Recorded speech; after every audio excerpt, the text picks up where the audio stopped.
La definición de conducta suicidia, eso es fundamental, porque ya primero es el suicidio consumado. Una de las grandes dificultades para la investigación epidemiológica del suicidio en salud pública ha sido precisamente las distintas definiciones que se han utilizado.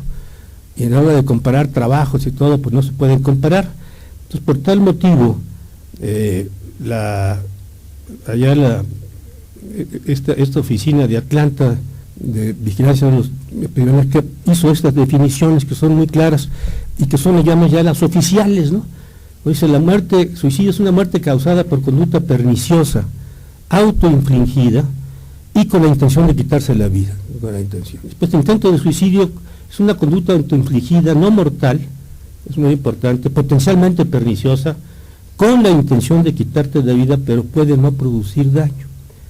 Y por último, la ideación suicida, que siempre está rumiando y pensando, y aquí que se toma que son, generalmente para esta definición, son personas que llegan a servicios de salud ideando la manera de matarse.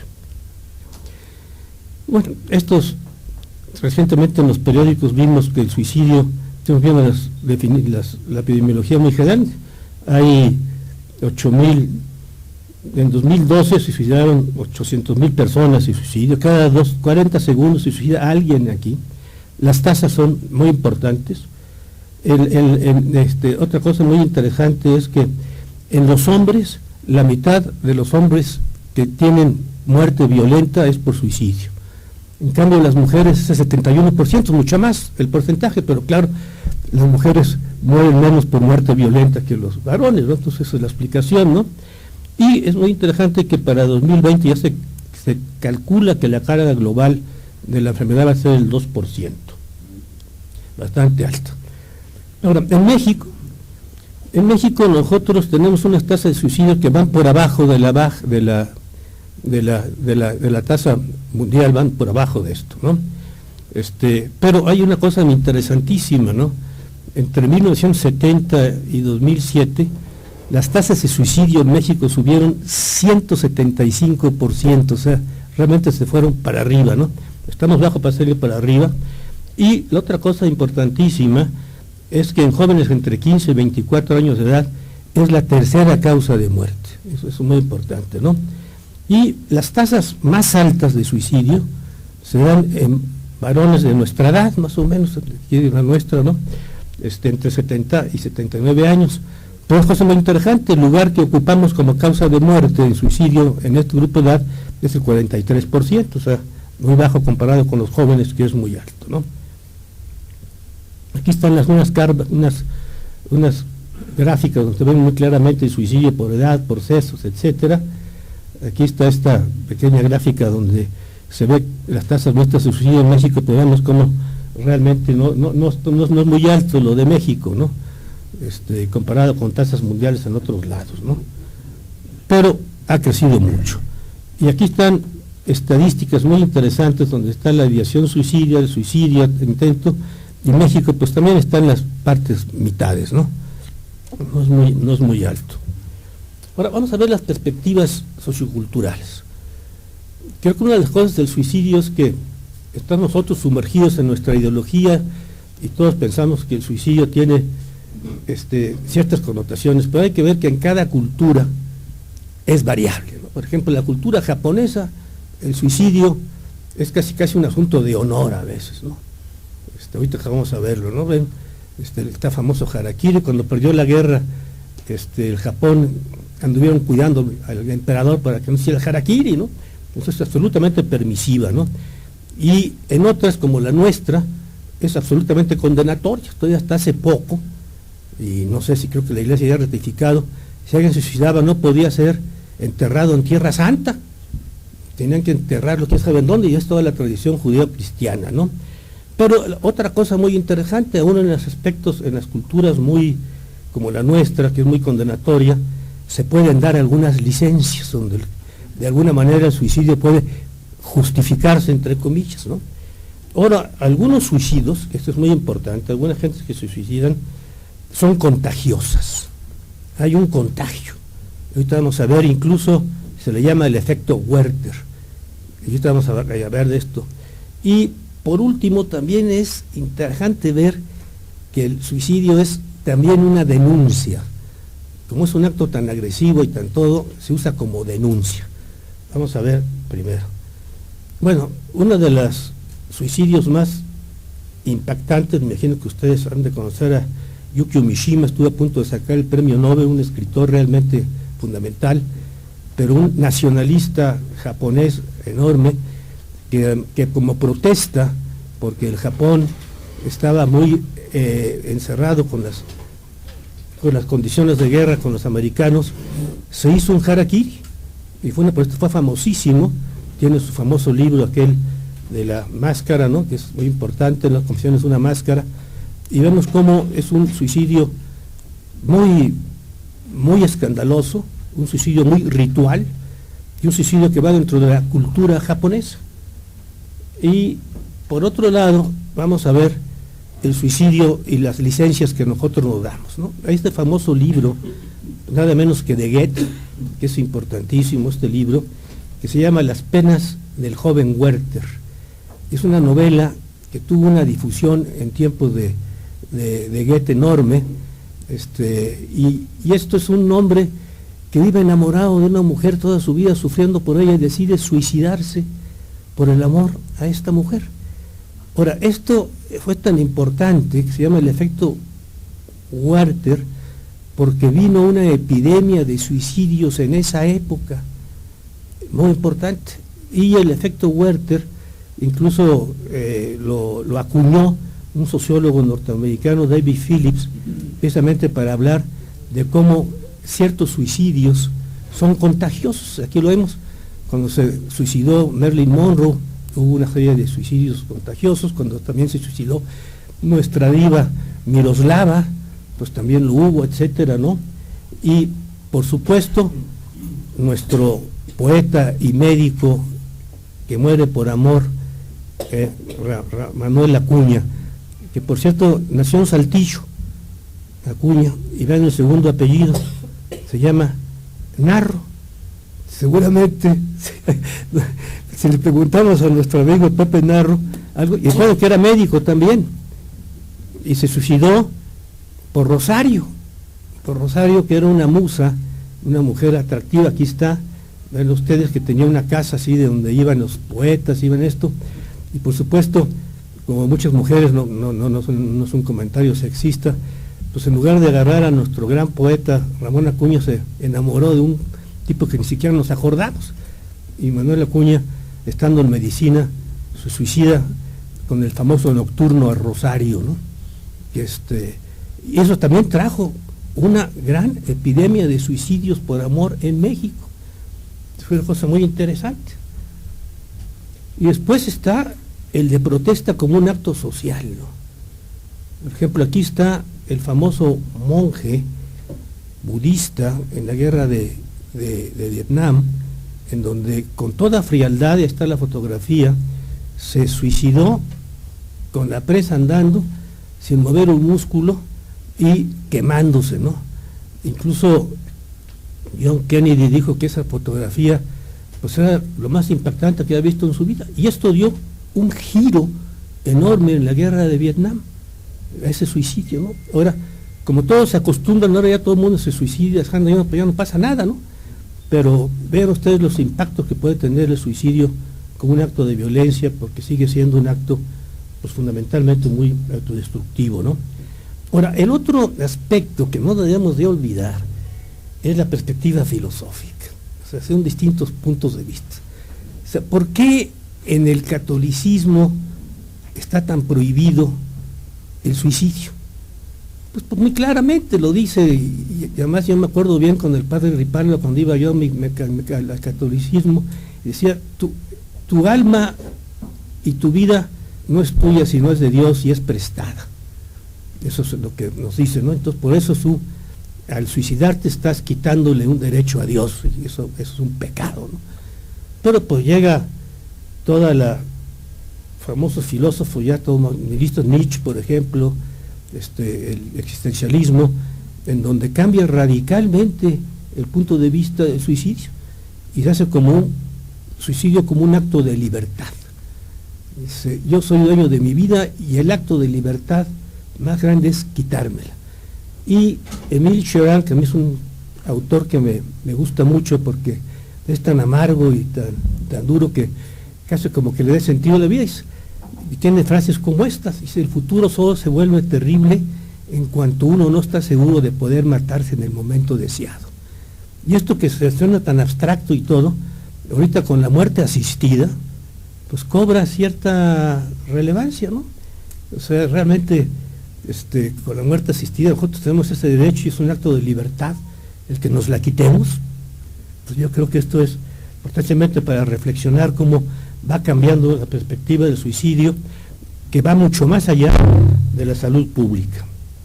Ahora, por último, que esto es muy importante, tenemos la perspectiva positivista de Emil Durkheim, ¿no? Y que realmente es la postura que ha seguido. Durkheim se quitó de líos y dijo, vamos a ver cómo se suicidan la gente, vamos a ver cifras nada más. ¿Cuáles son los denominadores? ¿Por qué se matan? ¿En dónde se matan? ¿En qué edades se matan? Etcétera. Está en pleno positivismo y se quita totalmente de aspectos, digamos, ideológicos y saca este famoso libro que es famosísimo, ¿no?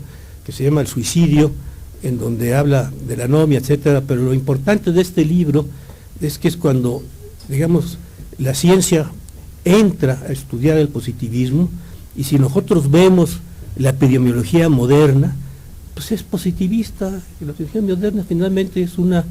¿Qué hace la epidemiología moderna? Pues estar contando cuánta gente se matan, qué tanto hacen, cuáles son los denominadores, cuántos son esto, y es lo que hace la epidemiología moderna, ¿no? Ahora, voy a hacer algunas connotaciones psicológicas que creo que es importante que tengamos, y una parte cultural, la psicológica. Uno, que no tenemos de perder de vista, finalmente el acto suicida es un acto agresivo, y Freud lo vio con mucho cuidado. Aquí Freud dijo, alguien se mata para no matar al otro, ¿no? Y si ustedes hablan un poco de las fantasías, por ejemplo, de la gente que va a suicidarse, pues a veces están felices pensando cómo va a estar su mamá, su papá, su novia llorando durante el entierro. Se nos van a llorar y van a estar todos llorando, ¿no? Entonces esto es una forma de verlo. Otra manera psicológica de verlo, que es muy importante, es que el suicidio es un grito de auxilio. Es un grito de la gente, dice, ayúdenme por favor, no puedo con esto, y eso es muy importante, ¿no? Y desde el punto de vista psicológico, el suicidio también es un intento de comunicación, de que escúchenme por favor, háganme caso, aquí estoy yo, estoy muy solo, estoy muy fregado, pero escúchenme, ¿no?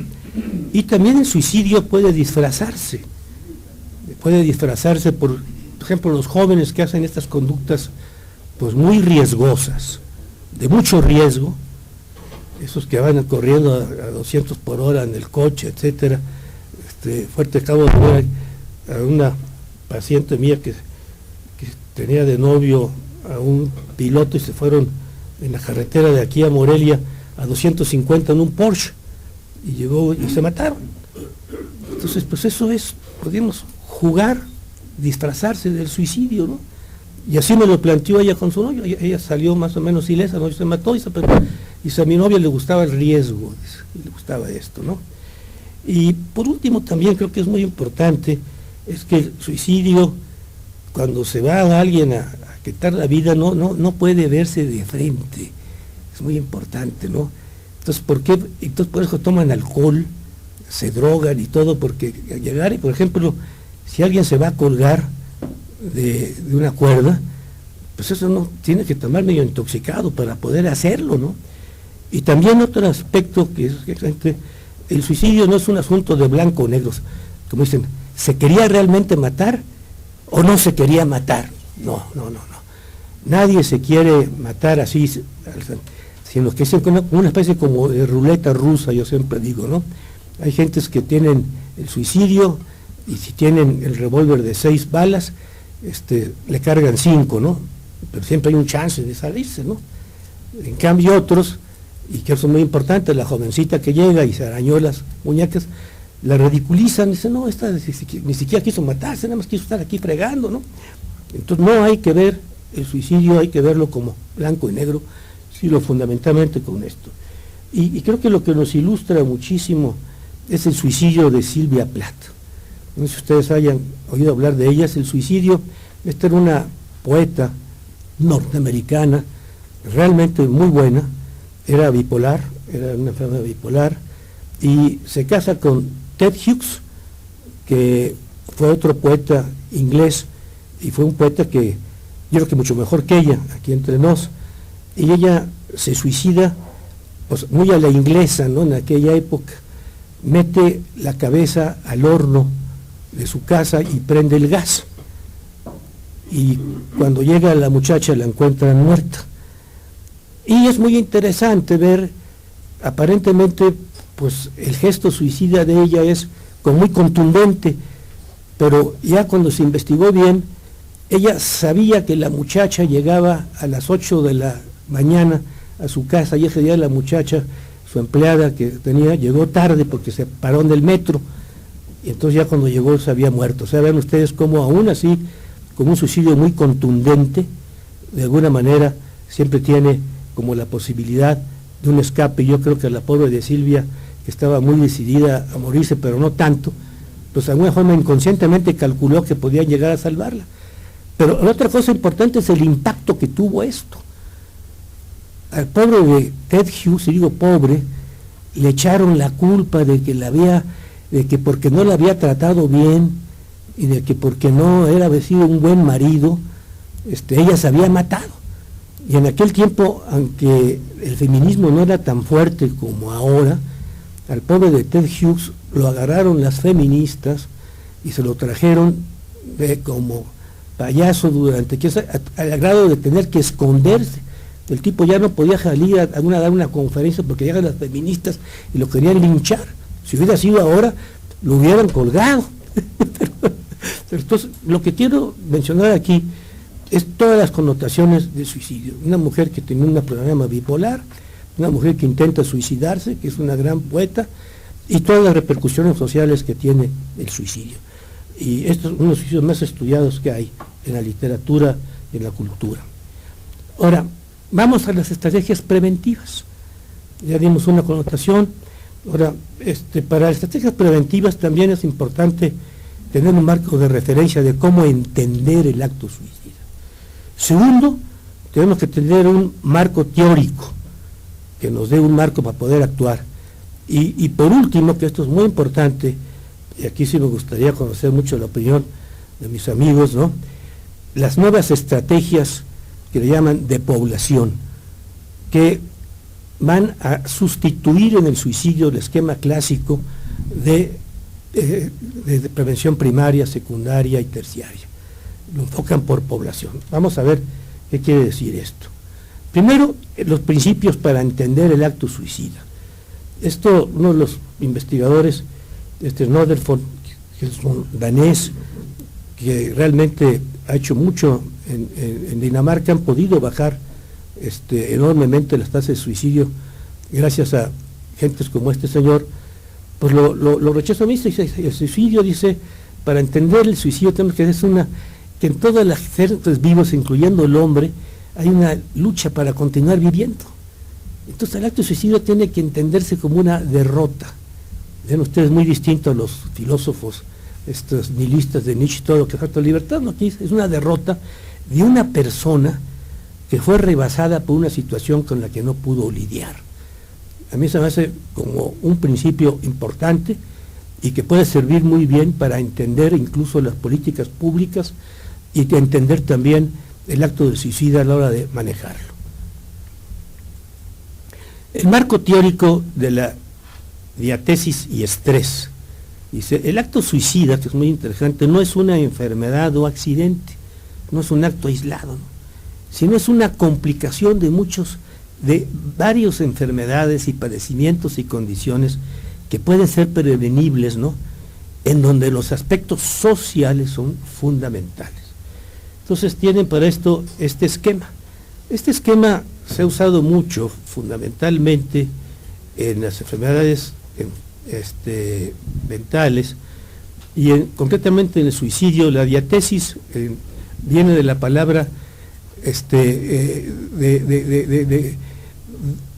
que hay una predisposición a la diatesis, hay una predisposición. Entonces el estrés y la predisposición son los contundentes más importantes del suicidio. Hay un estrés, y están los aspectos de aquí arriba, los trastorno mental, una gente que tiene en ese momento dado un estado de depresión muy aguda, una persona que tiene un estado de manía, o bien otra cosa importante, una persona que le acaban de diagnosticar una enfermedad grave, que tiene usted una esclerosis múltiple, que tiene usted un cáncer de cerebro, que son gentes con una gran potencialidad, o bien gentes que se intoxican en ese momento con alcohol, o que tienen un conflicto laboral, o sea, están el estrés. Y después está la diatesis, o sea, están las predisposiciones. Tiene que haber una cierta predisposición, que puede ser genética, puede venir desde la infancia, sus traumas infantiles, etcétera, de que ya estaba enfermo crónicamente de alguna cosa mental, o bien que es un alcohólico, o bien que es un abusador de drogas, ¿no? Entonces, un esquema yo creo que bastante interesante para poder entender el suicidio, no solo como una enfermedad, sino como una serie de condiciones en donde el estrés va a jugar el papel fundamental. Ahora, las estrategias por población. Esto es muy interesante, esto lo sacó la OMS en 83, y el Instituto de Medicina de los Estados Unidos le dio la bendición cuando tomó como la estrategia fundamental para entender el suicidio, ¿no? Y entonces ellos, en lugar de estar diciendo condición primaria, secundaria y terciaria, dicen, vamos a dividirla por poblaciones. Primero, la universal, para todo el mundo, a toda la población. O sea, ¿qué estrategias vamos a utilizar para que sea estrategias preventivas en todo el mundo? Segundo, las selectivas, nada más. Grupos alto riesgo de la población. Y por último, lo que se llaman las recomendadas, y que es a individuos de muy alto riesgo. Y esos individuos de muy alto riesgo no tienen más que, son agentes que han intentado suicidarse. Entonces, divide en tres la población para las estrategias fundamentalmente universales. Estrategias masivas universales, ¿cuáles son? Por un lado están los medios masivos de comunicación, que pueden servir para mucho, y que vamos a ver ahorita, y también ser absolutamente propicios al suicidio, o sea, pero son fundamentales. No se sabe todavía hasta cierto punto cuál es su influencia, pero definitivamente los medios masivos de comunicación juegan un papel importante, la televisión, radio, las redes sociales ahora, todo esto, ¿no? Después están los teléfonos de emergencia, los hot telephones estos de crisis, etcétera, ¿no? Donde la gente habla por teléfono cuando está en crisis, y hay una serie de estudios sobre esto, ¿no? Después están todos los programas en las escuelas que hay que enseñar a los adolescentes a lidiar con esto, que son los que más gustan, a ver cómo son los programas, etcétera. Y por último están las restricciones de agentes letales. Ahora, si nosotros somos rigurosos y vemos cada una de estas medidas independientemente, son efectivas o no, digamos que hasta ahorita no hay una evidencia científica que ninguna de las tres primeras, medios masivos, teléfonos y programas, sean efectivas como tal. Por una serie de problemas metodológicos que no quiero entrar en detalles, pero no hay eso. Las únicas que tienen realmente una evidencia científica de que tienen un efecto e impacto en el suicidio son las restricciones de agentes letales. Por ejemplo, el haber quitado los convertidores en los automóviles de monóxido de carbono, el haber quitado el gas natural en lugar del otro gas que había eso ha disminuido enormemente, aunque fueron medidas que no fueron tomadas para el suicidio, que es muy interesante, ¿no? O bien, algo que ha disminuido el suicidio entre los escolares es el famoso bullying, que tampoco estaba diseñado para suicidio, pero entonces vean ustedes cómo hay una serie de medidas y de cosas que impactan sobre el suicidio, aunque no están diseñadas para este fin. Ahora, los medios masivos, la influencia se ve, no sé si ustedes escucharon esta famosa serie de Netflix, se llamó 13 razones para morir, que es una serie que tuvo un impacto en Estados Unidos impresionante, y aquí en México. no sé, yo no lo conocía la serie, sinceramente, sino ustedes no se la hayan conocido. Entonces es una chica que da 13 razones por las cuales en la escuela decidió morirse. ¿Y qué pasó? Hubo una epidemia de suicidios en Estados Unidos. Salieron varias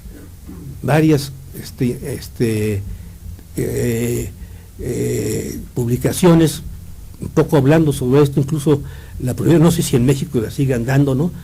Pero hay un estudio que acaba de salir precisamente hace poco del llama, en donde un grupo de investigadores toma las tasas de mortalidad que registra el centro de Atlanta, ¿no?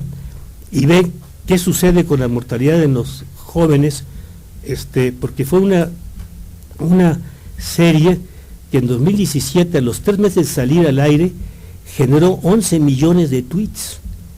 11 millones de tweets. Y entonces, este es trabajo que fue muy interesante, y vale la pena leerlo, sobre todo los episodios, sí relata muy claramente cómo hay una curva. Cuando aumenta enormemente la popularidad de esta cifra, aumentan las muertes en adolescentes en esa época. Lo dice, pues, casi una cohorte, ¿no? Y esto simplemente nos habla de la potencialidad que tienen los medios masivos para poder, un momento dado, ayudar al suicidio a que se controle, o bien a promoverlo, ¿no? Es tan importante esto que la OMS ya publicó sus famosos guías para los agentes estos, de que tienen que llevar los programas de televisión y todo, para poder manejar el aspecto de suicidio, ¿no? Ahora, ya les decía yo que los métodos letales son los más efectivos para realmente quitar el suicidio, ¿no? Esto sobre todo las armas masivas, el gas doméstico, los convertidores de catalíticos, ¿no? Y por ejemplo, que esto no está muy demostrado, para nosotros los psiquiatras, pues hay que prescribir medicamentos menos tóxicos, ¿no? Por ejemplo, un gran problema es si prescribimos todavía los antidepresivos tricíclicos, que son sí muy efectivos, pero son mucho más tóxicos, ¿no? O bien lo otro que es muy importante es exigir a las compañías de medicamentos que sean propicios al suicidio vengan en presentaciones pequeñas y no frascos de 100 o 200, ¿no? Aunque claro, una gente que planea un suicidio a veces los va juntando, ¿no? Pero estos tipos de cosas han sido realmente importantes aunque no han sido diseñadas para esto. Ahora, ¿cuáles son las intervenciones selectivas? Las intervenciones selectivas son los enfermos de alto riesgo. De todos ellos, los enfermos mentales. Si nosotros tenemos ahorita estrategias, epidemiología del suicidio, en depresión, en esquizofrenia, son mucho más altos que el resto de la población, ¿no? En individuos con problemas de alcohol y drogas, definitivamente son mucho más altos, son los más importantes, ¿no? Y después, menos importantes, están las personas con diagnóstico reciente de enfermedad grave, sobre todo de la tercera edad, ¿no? Que acaban de hacer un diagnóstico, por ejemplo, a alguien que le hagan un diagnóstico de ELA ahorita, y que sepa, caray, yo ahorita tengo un ELA, y ya sé lo que me va a pasar. Un primo mío, médico, que no voy a decir su nombre, muy conocido, agarró un ELA cuando tenía ya cerca de 80 años, ¿no? Y la aguantó como los machos. No se suicidó, pero pues realmente y hay gentes muy conocidas. Gerardo y yo conocemos a un colega nuestro que tuvo, él se suicidó. O sea, realmente son los altos grupos. Entonces yo creo que hay que ponerle atención.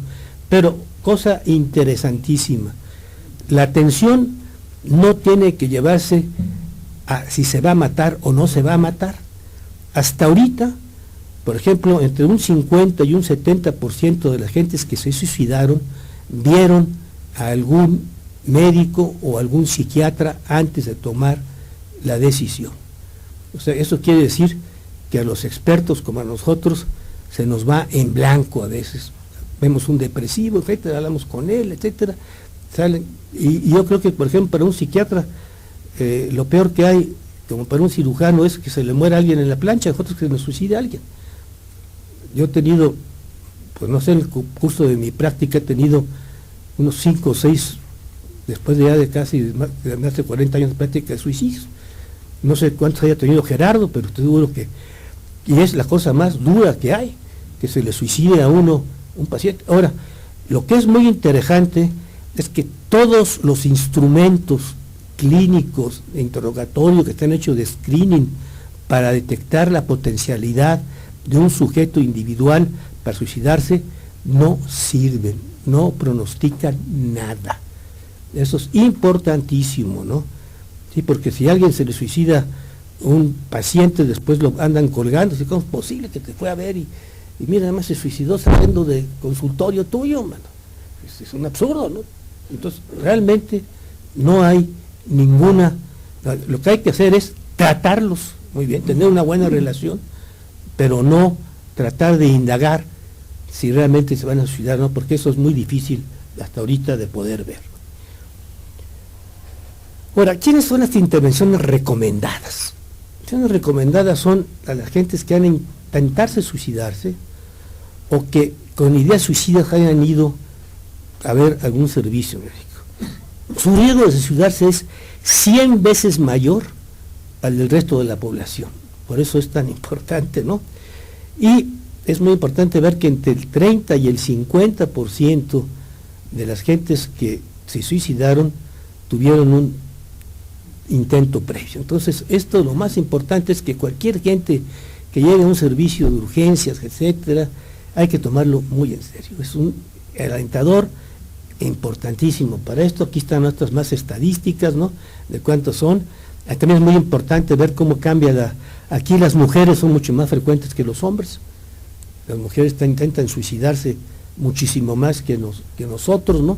Nosotros lo logramos un poco más, tenemos más éxito que ellas, ellas tienen menos, ¿no?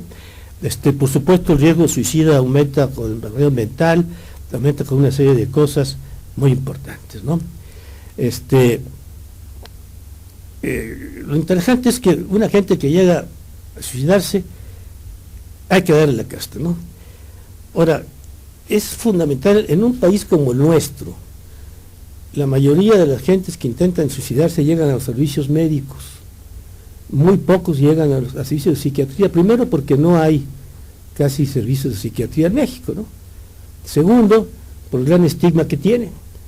Entonces llegan o bien al servicio de urgencias o llegan a todos lados, y eso quiere decir que los médicos tenemos la obligación de manejar esto bien, y no lo hacemos, ¿no? No lo hacemos. Entonces para ello necesitamos tener algunos conceptos básicos del suicidio, ¿no? Y me voy a permitir seguir con ustedes para ver cómo lo ven. Primero, intento de suicidio para una gente que intenta suicidarse es todo un acontecimiento. Eso es lo primero más importante. No es que la niña de 15 años llegó y se raspó aquí, que esto llegó. No, es un acontecimiento a una niña de 15 años. Y el médico tiene que tenerlo presente, ¿no? Ahora, este acontecimiento se inscribe dentro del modelo de las crisis. Entonces nosotros tenemos siempre crisis.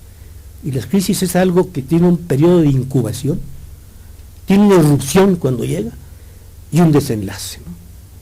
Entonces el desenlace en este caso sería la oportunidad.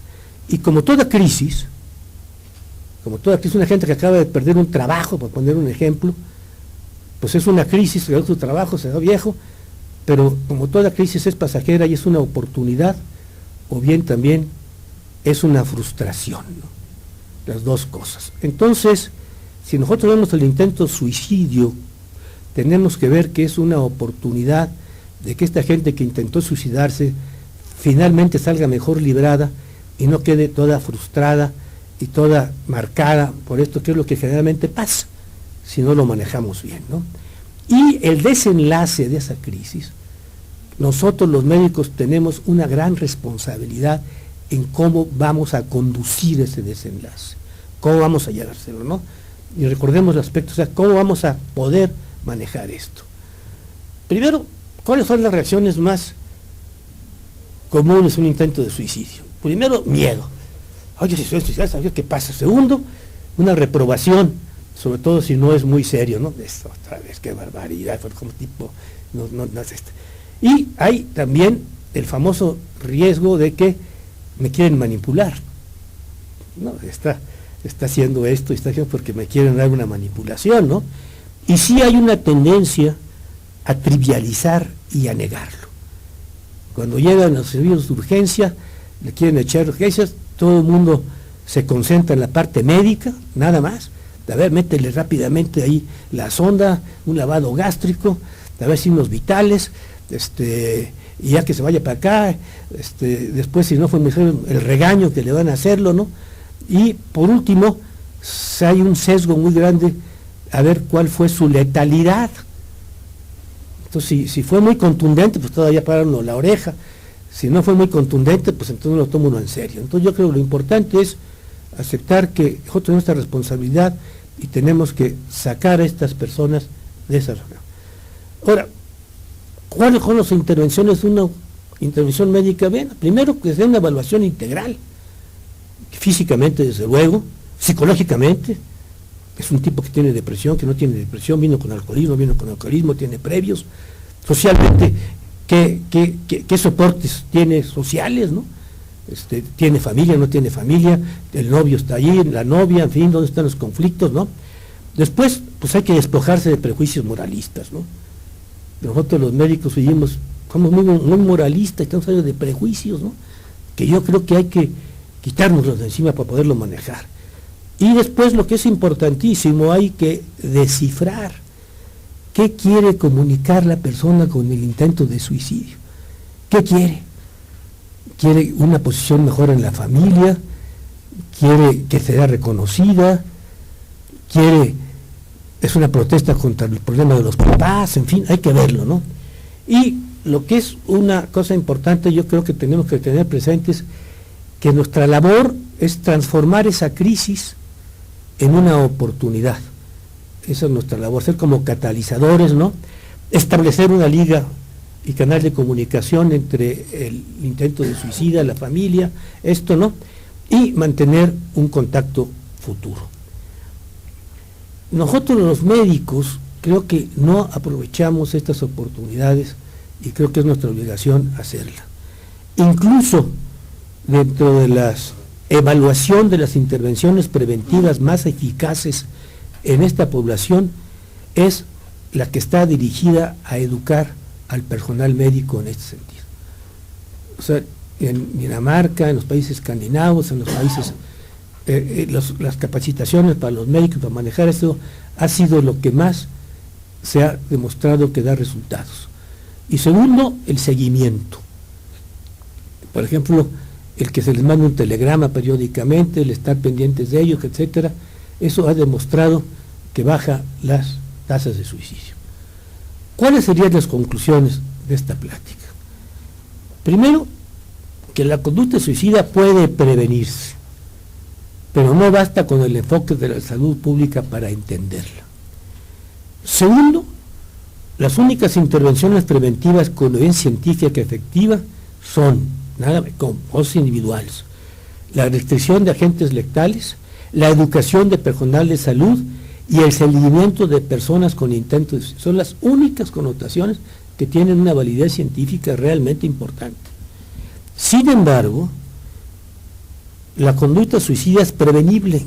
¿Y eso cómo se ha demostrado?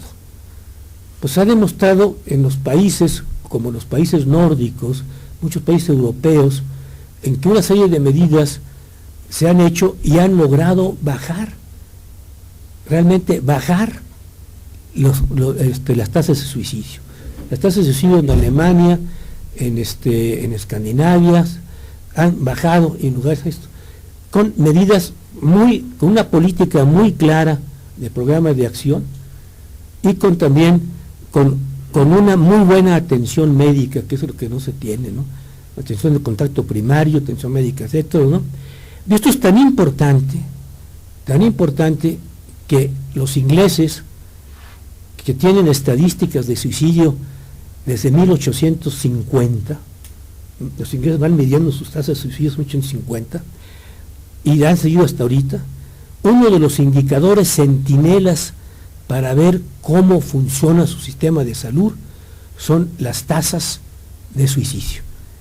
Que llega el gobierno laborista, que tiene una inclinación muy social, automáticamente bajan las. Que llegaron los Tories, como están ahorita aquí, como está Johnson, automáticamente suben las tasas de suicidio, ¿no? Entonces vean como una muy buena atención médica y una buena política puede ser. Entonces, pues eso es lo que yo quería compartir con ustedes, creo que es un tema interesante.